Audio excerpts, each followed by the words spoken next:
Let's see here. Alright. Today I thought it'd be fun to look at Advanced Squad Leader again, because on BoardGameGeek.com it's got an 8.0 rating, and the highest game on there is an 8.9, which is Gloomhaven. So an 8 on BoardGameGeek with a curve is an A game. So you can see this is starter kit 3. There's a lot of starter kits. The reason I bought this one is because it has machine guns and tanks. So I didn't buy 1 or 2 because they seem incomplete. It wasn't terribly expensive. It was like $35. This game came out in 1985 and is an expansion to Squad Leader, which I think came out in the 1970s. So, like, when I bought this last year, last fall, I think, or maybe it was early this year, I don't really remember. I was looking at a lot of war games because of the hex encounter thing and the chits. I'll show you those in a minute. This has a complexity rating of 4.72 out of a possible 5. And a lot of war games get criticized for not having a random element, because that non-random element in games like Napoleon's Triumph it kind of makes it seem like an abstract in disguise, like chess. So while I'm interested in Napoleon's Triumph, it's supposedly a really good game. There's a lot of games out there like the Brigadier series and the Battle series where they seem cool because there's no real random element in it. But they don't have good ratings because I guess they don't play well. This has some dice. So there's a luck element to this, but the complexity is on the level of chess. So that's what interested me. So there's a lot of Advanced Squad Leader games out there. There's tons of them. It's like a system of games. The whole thing is multi-man publishing. Avalon Hill made a lot of these games. You can see their symbol on the left. They really specialize in war games, and there's a lot of war games out there that do interest me. I like games that don't have really random elements in it, but apparently for this is kind of necessary. You know me, and I like Scrabble and Carcassonne, and those do have random elements. So I'm really wondering, like, how it plays with random elements, making it such a complex game. So I bought it. It was cheap. It came out in '85. So I'm interested. There's other games like fantasy games that are hex encounter from the '80s that just look amazing. Small World is nothing compared to like Magic Realm. And Magic Realm came out in 1979, and Small World came out just a couple years ago. And like Magic Realm, it still blows it out of the water. It's like the same kind of like tile placement games on hex. Hexes, like you see right there, the hexes. So Small World does seem cool, but Magic Realm seems cooler. And these are all older games. So this came out when I was like 5 years old, and I've never heard of it. And there's a ton of war games out there. Most of them like use cards, but this got cheered on because it was one of the first war games to utilize dice, and I'm really not sure how that works to make it complex. I haven't really looked at the rules much, but my guess is like from the videos that I saw, you roll the dice and then you have different things that you could do with that pairing. The Dice Tower guys, especially Tom Vassell, don't like the thing where you like roll the dice and have to read a chart, but there's a fan base for this kind of thing, and the people that win the competitions for Advanced Squad Leader usually like the same group of people, and it's mostly enjoyed by guys because it's war, but there's women that play too, but it's usually like the same group of people, so it's not like, you know, a random game just because it has dice in it. So it does take some sort of semblance of skill. The instruction manual isn't too long, but you can see the print is really small.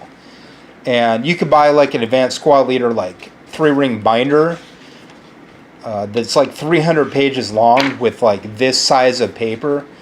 A deeply complex game that will just blow your mind from what I've seen of it.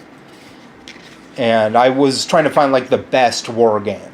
And this was cheap. And this is noted as the best war game of all time. If you were to buy all of them, you'd spend like thousands of dollars. Maybe the best war game might be like the Conquest of North Africa. I think that's the name of it. It's like take you months and months and months and months to play because you're charting everything. You have to know like even the water and the pasta levels if you're an Italian brigade. So like those huge games that can take you months to play that will fill up your entire wall with a map are also interesting. But those cost like upwards around $200 or $300. So I haven't really sank money into those yet. This was cheap. So it describes how the terrain works. It describes how the counters work.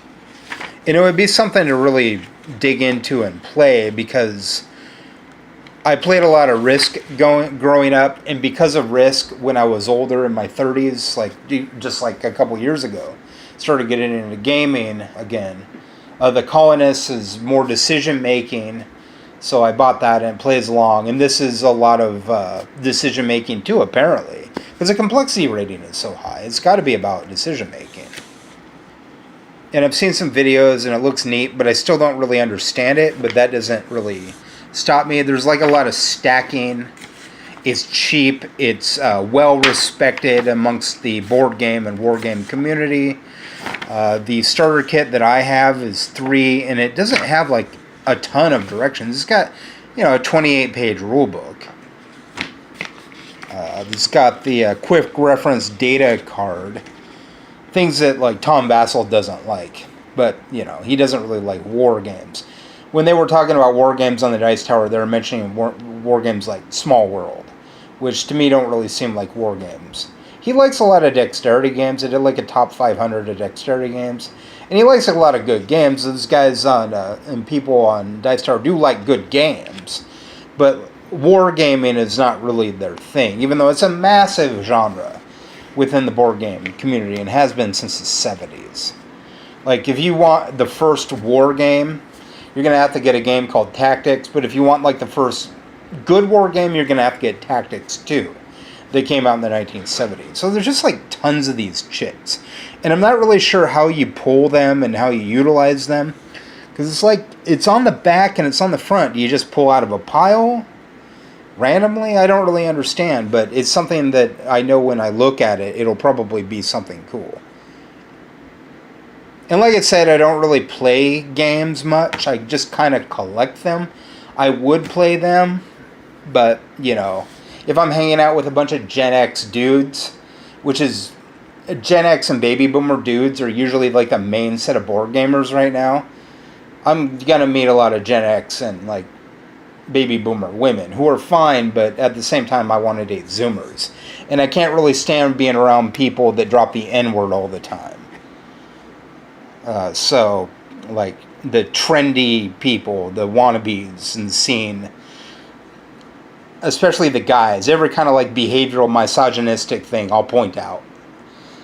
So it's just better that we keep our distance. It's like this fake kind of like sincerity coupled with like this thing where it's like, well, if I were to talk to the girls without the entourage there, they would be like putty in my hands. And if they're not, well, I'm not really into a bunch of hostile people anyway. Generally into board games, that's fine. Non-violence is sort of my way. I'm older and wiser. But if you're like a bitchy person to me, we're not really gonna. I'm content to just collect. You know what I mean? Even if I don't play them, that alone, just thinking about them, interests me and makes me want to like get better at board game design. So it doesn't really matter to me if you don't really play games with me. I'm not really into like video games. I will play them. I don't own any systems. a lot of times common ground with women is just having something to talk about. My mom and stepdad have very little in common, except for maybe their personalities are similar, and they like to travel together. That you notice your parents. My mom plays mahjong, and my stepdad like works on cars in his spare time, or like studies architecture and looks at art and stuff. It's like, a good PBS style family. And my dad and my stepmom don't have a ton of shit in common. He's into cars and she's into horses. They both like dogs. My mom and stepdad both like dogs. They have a dog. They're always having dogs and cats and stuff like that. They have enough in common, but they have enough differences. It's like you look at every religious symbol, and it's always like a similarity between one part and another part. Like the cross is a horizontal and a vertical, but they're both lines. Like a Muslim is the crescent and the moon. They're both symbols of the night. The Star of David is edges and points, but it's both a star. You have to have things in common with people, but you have to have things that are different from people. And I like nerds. I like people that enjoy cosplay when I don't do that. I'm not saying that I wouldn't, but I enjoy board games, so I understand geek culture enough to where I think that that's enough common ground. If you're like this stubborn, stuck-up mall rat, it doesn't matter to me if you're left-wing or right-wing or centrist. If you're like a bitch to me, it's not really going to work out. If you say things that will piss me off, then it's not going to really work out. If you say things like retarded and stuff like that, and you might not like me calling people bitches, but at the same time, I'm calling dudes bitches sometimes. Like if you just, have an excuse. If you don't like me saying those words, then, that's fine. I can work on that behavior. And I rarely use those terms anyway. But what I'm saying is, like, if you're hostile towards me, we're not going to be friends and we're not going to be enemies. We're just going to not talk. So that's a big thing for me. There's enough people out there opening up bitch and getting laid that, I should be better than that because I'm older and wiser. But at the same time, I get made fun of for trying to make my language more rated G, which makes it hard for me to exist in the world. And I don't want to get beat up by some punk kid with an attitude problem because his telomeres are short in his balls and he just feels jealous. So, like, if I said bitches and that offends you, I'm sorry. But, I mean, if you're calling me Satan just because I'm a little different from you, we've all made mistakes, We all say things that are irritating that we have to accept in others sometimes. And I'm not really a rated G person. If you want rated G humor, go to Good Mythical Morning because those guys are excellent. They're professional. And they're Christians, and I'm an atheist, and I would love to debate them because they're nice. How would that debate go? They usually, like the liberal, nice Christians, usually go to church because they connect with their family and they do community service through the church, and that's what makes them Christians, when in fact they're probably not Christians in the sense that they are scientific enough to not believe in God, because that's silly. You can just read some Lawrence Krauss and understand how things just pop out of nowhere and how time is cyclical when things exceed the speed of light, which we've observed at 12 billion light years out, and it just kind of connects. But if you're a good person, it doesn't matter to me what you believe or think about the world as long as you're a good person. Republicans and I can get along as long as it's not about politics, but I'm a very political person. It doesn't mean like I'm gonna demand that we talk about politics. Like, as soon as you tell me that you're with Bernie, we're pretty much on the same side and we don't need to discuss anything else to do with politics. Like I said, you can have things in common with people and you can have things that are different from your mate and still get along. If you don't, you're just dating a clone. You're a narcissist. I don't understand people that have to have everything in common with the person that they're having sex with or marry. That doesn't make any goddamn sense. What also doesn't make sense is why they included this piece of construction paper. It's got nothing on it. That's weird.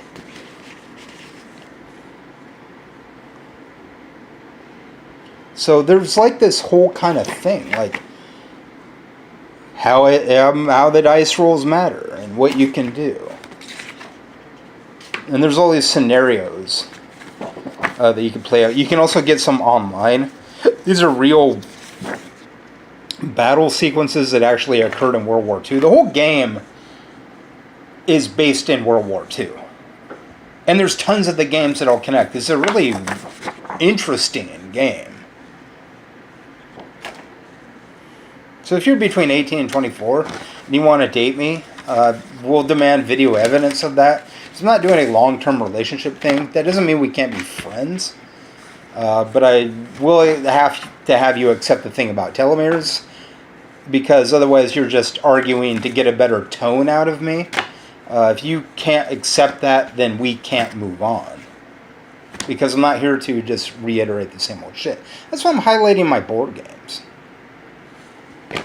Like I said, it doesn't matter to me if you don't want to play. It doesn't really matter. I do want to get married and have kids one day. I'm aged. I'm going to be 40 this year. That's better. Got all the proof I need on Instagram, and I can show you more. But I'm not really jealous of young dudes at all. Not in the least. But at the same time, don't fucking kill yourself. You will come into this window of opportunity. If you're a Zoomer now, just wait till you're a Zoomer and you're like the age of the Generation X dudes. I do not want people to kill themselves just because of some sort of science said that my balls are better. But that's me. That's what I do. If you're any kind of like similar and not a rude person, you're probably my kind of chick. I do like good-looking women, though. I can't help it. There's just good-looking women out there that I really dig.